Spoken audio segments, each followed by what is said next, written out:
This is Townsquare Sunday on 1420 WBSM, a place where people come together to talk about some of the good things happening in and around New Bedford. A place to share, a place on the radio for the people. Come together right now over me. And now, the moderator of Townsquare Sunday, 1420 WBSM's Jim Phillips. And welcome to our final show for 2017. This is Townsquare Sunday. I'm your host, Jim Phillips. Each week at this time, we speak with people who are doing good work in the community to make Greater New Bedford a better place to live. One of those people certainly is Reverend David Lima, the Executive Minister for the Interchurch Council of New Bedford. Reverend Lima is involved with really so many programs, helping other people. It's almost hard to keep track of them all. So welcome, first of all, David Lima. Thank you. Thank you, Jim, and thank you, WBSM, and it's always a pleasure to be here.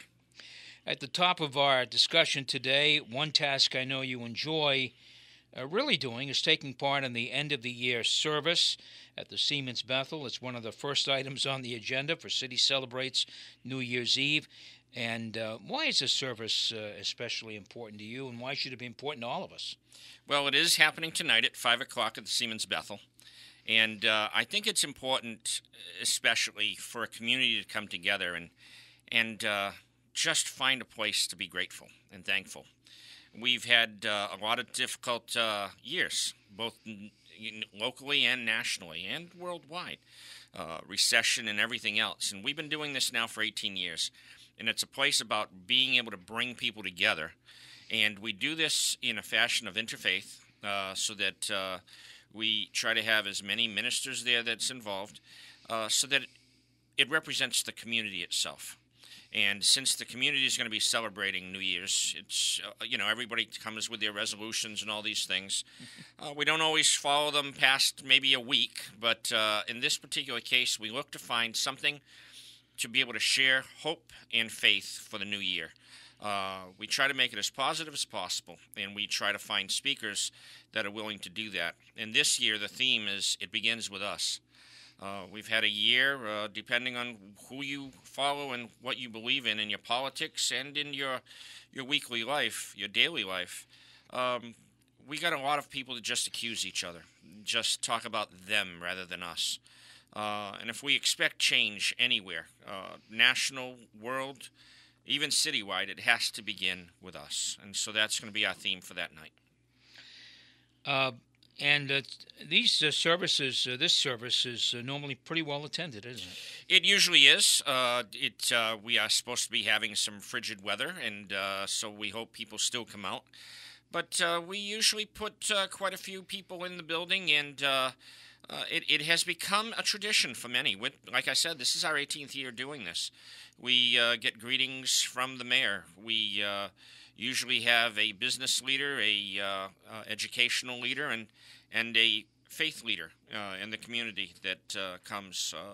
We will be having greetings to begin the service from the president of the Islamic Society of Greater New Bedford, Hassan Mahmoud. We will have greetings from Nathaniel Shudrick, the cantor from Tiferet, Israel. And we really believe that it's going to be a good message.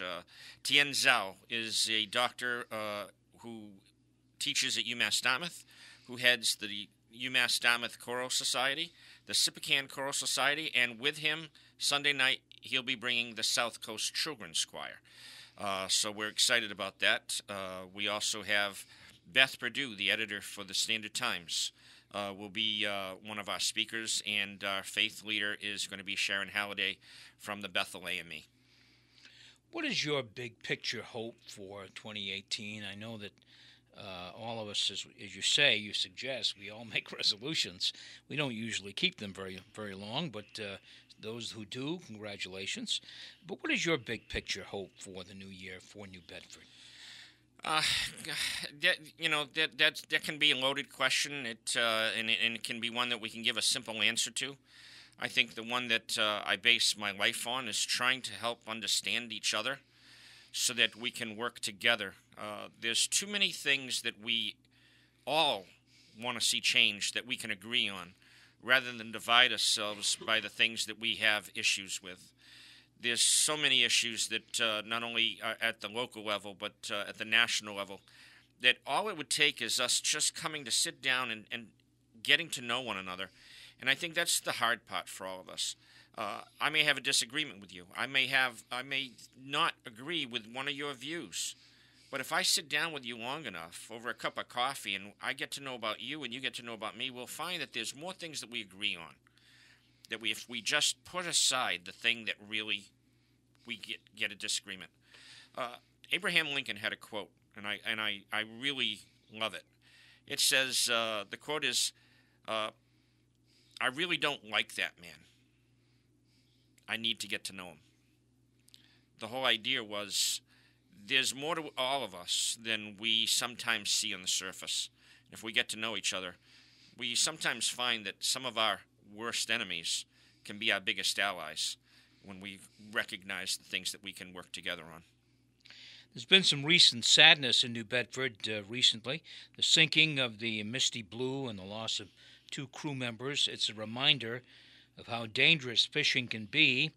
You have helped minister to those families. The fishing community takes incidents like this very hard, doesn't it? It does, because let's face it, whenever we go through something like this, especially for the family and friends as well as the industry itself, there but by the grace of God goes I. So whenever something like this occurs, it affects the whole waterfront. It affects the whole community, even up and down the East Coast. You know, what happened? How did it happen? How could it have been avoided? What can we do to better prepare? I know that the local fishing partnership and the waterfront works hard at being able to do survival training and suits and all this other stuff. But still, praise God, two were saved in this particular tragedy, but 2 did die. And how can we better serve our folks, build a better system that we can help save everyone if a tragedy like this were to occur? The fact is the ocean can be unforgiving. It's beautiful to cruise on when it's going well, but it's difficult when it's stormy. And even after, we all know that she sank on December 4th. And one of the difficulties for the families was all the scheduled dives that had to be postponed because the weather was really rough. And it's not the cold, because they dive in the cold, but it was just how stormy the water was in the Atlantic. And we are talking 10 miles off Nantucket, 90 feet of water. So, again, I want to applaud the divers from the state police and the work with the Coast Guard, how they, as compassionately as possible, tried to work with these families. But it was still very difficult for them. And that's one of the things we have to keep our prayers and our hearts and minds around them today and keep praying for their safety as we go forward. My condolences to the family, certainly. Definitely. You have been involved in trying to turn around the opioid crisis in New Bedford. You're not alone. There are many people who work with you on this. Has the number of overdoses seemed to decrease, or is it just me not really seeing the reality here? Because it seems like we've had less of them. Now, of course, we only report what people tell us, and so if they're not telling us, we're probably not reporting it. But has there been a decrease or no? Well, of course, one of our partners that we work for, is New Bedford Police Department, along with Seven Hills, PACA, so many others, Clean Slate. Everybody is, there's a lot of people working together with the New Bedford Opioid Task Force, and they work hard. And we have been privileged to be part of an outreach program, as has been stated before, where we visit homes of people that have overdosed.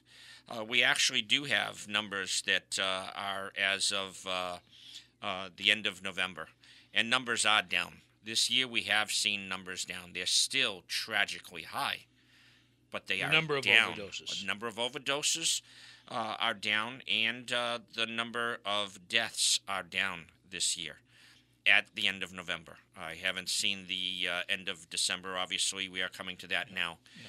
But at the end of November, we are looking at total overdoses that were responded to by New Bedford police or EMTs was 521.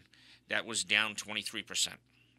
That's a lot number. 521 people had to be 911's called, and people had to respond. From 2016. From 2016. Okay. The fatal overdoses, people dying, was 40. All of 2016, at this time it was 48. This year it's 40, down 17%. Non-fatal overdoses were down 24%. Drug arrests were down 10%. There's a real effort to not just, as the chief loves to say, and I agree with him, and we have taken that tact, we're not going to arrest our way out of this problem.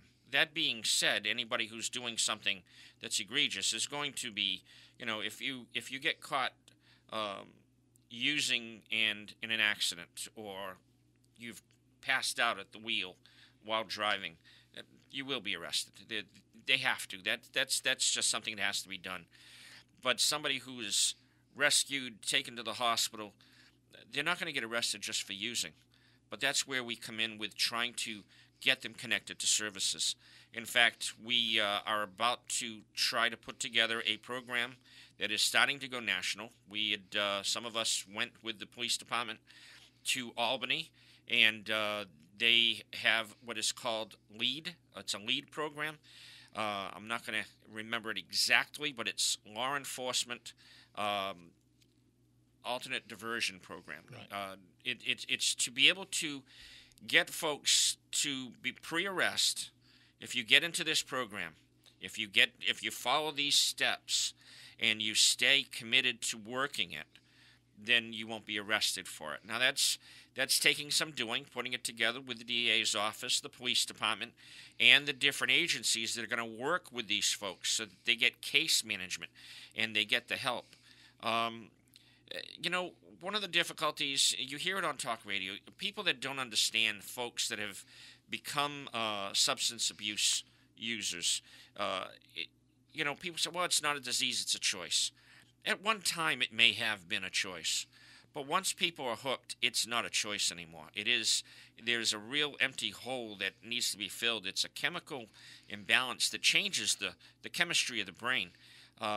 There is a Dr. Potee that we have had in our area. She comes from Pittsfield, Mass. She's one of the best people to listen to, and you can find it on YouTube. You can find it online. If you go and listen to what she shares about addiction in the human brain, especially in adolescence, before the brain fully develops by the age of 25, if you get started with something, you are hooked. And it's almost life-altering that you are always going to be struggling with an addiction. Mm-hmm. People do get out of it. There is help, but it takes a major effort. And that's why we try to do everything we can to help people get to that place. What about the home visits that you and the police department work with, the response after folks have an overdose? In the next day or two, you are there, or your team is there, your response team is there, to kind of urge these folks to get some help. Yes, and that's, again, another example of collaboration. No one group can do this alone. No one group and one person can do all this together. So the team is made up of the police department, who go in plain clothes so that not to heighten anxiety or place fear, so that people open that door so we can talk to them. A member of the clergy, where I have 6 clergy that work with me all month long doing this. We have a representative from Seven Hills Behavioral. They actually are able to train and leave behind a Narcan kit with the families when we visit them. And we have a few other agencies that are helping to fill in as we try to expand this. We're now doing 6 days a week. We go out 3 nights with the clergy and all, but during the off days, if we have someone, we try to get somebody out to their house within a day. And so Clean Slate, AdCare, PACA, all of them have representatives that are stepping up to be a part of this. I know it's hard to measure success in this.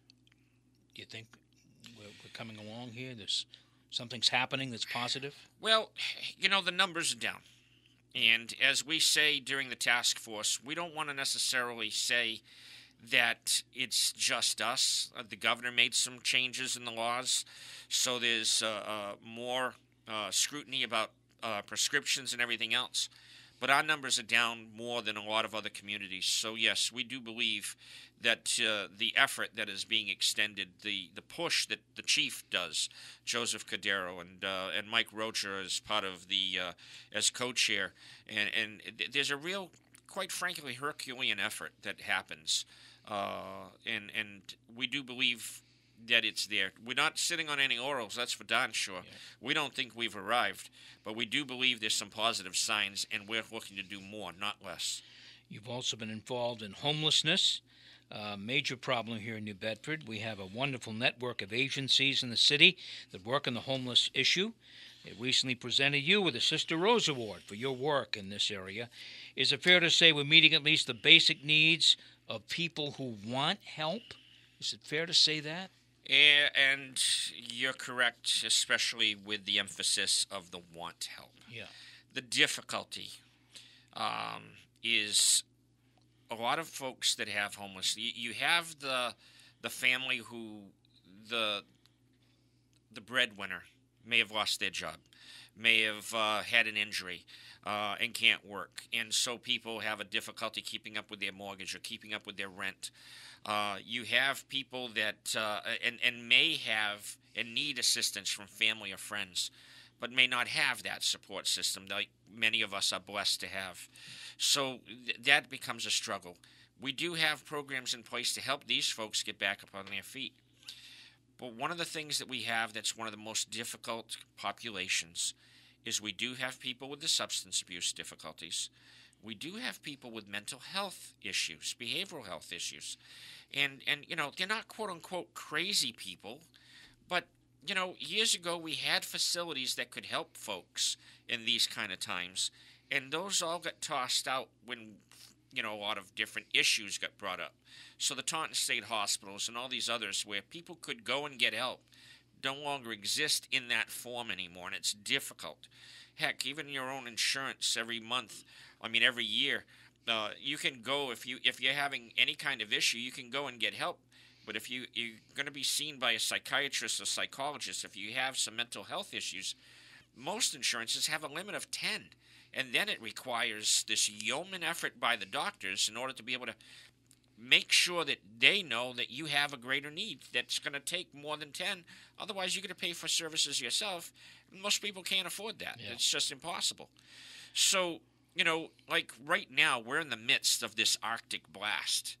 The overflow shelter that opens because we have anywhere, in any given time, the last couple of years, we've averaged around 50 people that live outside. 50 people that are living in alleys, living in the woods off the railroad tracks up by Building 19 or behind Savers in the North End. We've found 2 tents, people living behind the salt shed coming off Mount Pleasant, going onto 140. We find people down in Fort Tabor in the old battery holdings, or people that live off behind the rocks in the dike. Things that you and I would not even consider doing, but they do, and even during this weather. So it becomes a major issue. So are people going out? Are there any special steps being taken to reach these people in this cold weather? Every day, there's teams of people going out to find people and let them know. Every day, there are people that go out and do outreach and try to get them into shelters. Our police department does that.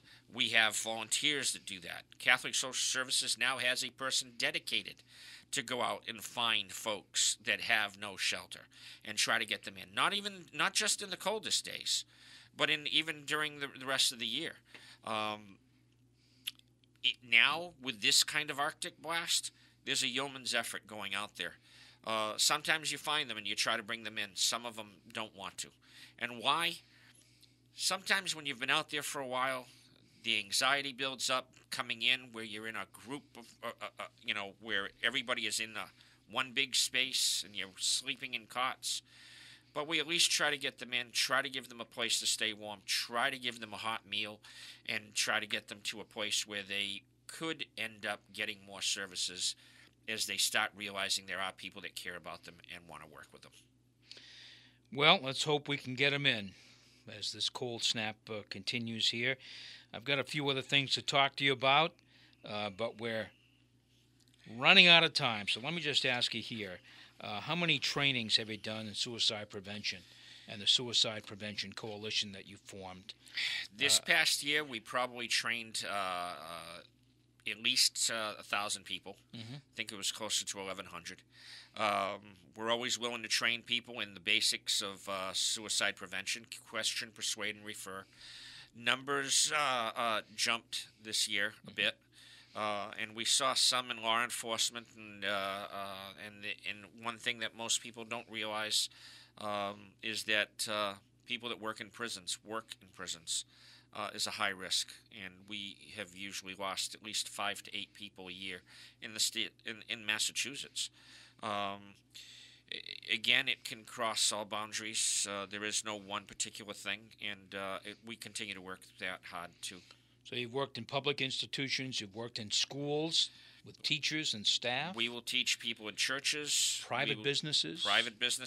Anybody who wants our training, we go, and it is free. We are just out looking to help people stay alive. List of questions really is not exhausted, but our time is. And so my guest has been Reverend David Lima, the Executive Minister of the Interchurch Council of New Bedford. Let's hope we can see some real progress on at least some of these issues in 2018. Always a pleasure to speak with you. Happy New Year. And thanks for coming in. Well, it's always a pleasure again, and sorry if I got a little long-winded. No. The preacher gets passionate about things and wants to share. So, thank you, Reverend David Lima. Townsquare Sunday will return in just a moment.